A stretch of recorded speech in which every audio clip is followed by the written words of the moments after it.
fuck it, I'm paid. Lady, the body be fresh out the cage. I'm so the minimum wage. So trying to keep up to the front of the page. Do what I say. Trying to say they line up for me like they copping the This is way out of our league. Is this the power of a god?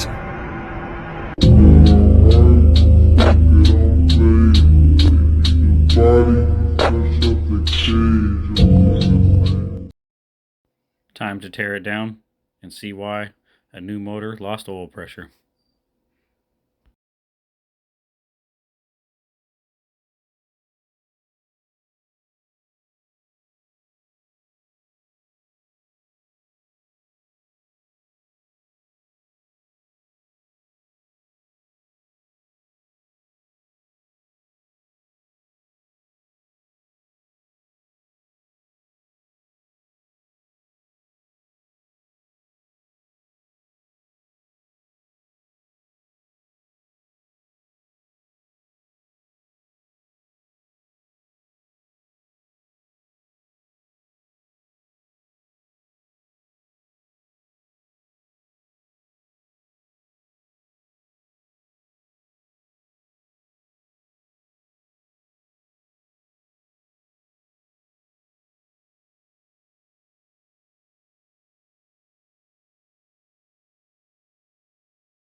For all you Honda people that continuously just absolutely over gasket make everything, all you do is ruin motors. Please stop. This is absolutely ridiculous. Why is there this much gasket maker? Please use Honda Bond and be very sparingly because it goes a long way. Works the same. None of this was even working. Do you understand this? All of this was inside the coolant. Like this, what? Why? Just why? Please don't do this. This is ridiculous. I absolutely hate gasket maker. Please get Honda Bond. See, it just continues. This is what we're talking about. You literally just get stuff all over everything, putting your little covers on when you just put too daggone much. I mean, it's in the motor. You see how much of this crap is in the motor? I mean, this is just ridiculous. This is the whole reason why this motor is no good right now. Because you people don't understand Honda Bond and how to properly use it.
This is the result of lack of oil pressure because too much gasket maker found its way to the oil pickup and spun the bearing on the crank. Yippee. See? This is just lack of experience or just don't care. So Good job on ruining a brand new motor. You could get this all fixed up.